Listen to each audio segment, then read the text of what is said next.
చిన్న గ్రామంలో రాము అనే బాలుడు ఉండేవాడు. చదువులో బాగుండేవాడు, కానీ పరీక్షలు దగ్గర పడితే ఎప్పుడు భయపడేవాడు. ఈ సంవత్సరం గణేష్ చతుర్థి వచ్చేసింది. గ్రామం అంతా ఉత్సాహంగా పండుగకు సిద్ధమైంది. రాము తన తల్లితో కలిసి ప్రేమతో ఒక చిన్న మట్టి గణపయ్య విగ్రహం తయారు చేశాడు. ప్రతిరోజు ఉదయం సాయంత్రం రాము గణపతికి పూలు సమర్పించి మంత్రం జపించేవాడు.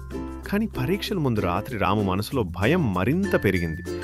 అప్పుడు రాము గణపయ్యకి నమస్కరించి, గణపయ్య, నాకు ధైర్యం ఇవ్వు, నా భయాన్ని తొలగించు అని ప్రార్థించాడు. ఆ రాత్రి రాముకి ఒక కల వచ్చింది.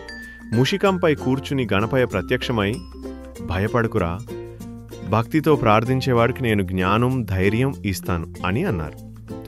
మరుసటి రోజు రాము ధైర్యంగా పరీక్ష రాశాడు. ఫలితాలు అద్భుతంగా వచ్చాయి. రాము ఇతర పిల్లలతో చెప్పాడు, భక్తితో ప్రార్థిస్తే గణపయ్య మనకు జ్ఞానం, ధైర్యం ఇస్తాడు. గణపతి బాప్ప కేవలం విగ్రహంలోనే కాదు, మన విశ్వాసం, మన భక్తిలో ఉంటాడు. నిజమైన ప్రార్థనతో మన సమస్యలు తొలగించి జ్ఞానం, ధైర్యం ప్రసాదిస్తాడు. Don't forget to like, share and subscribe.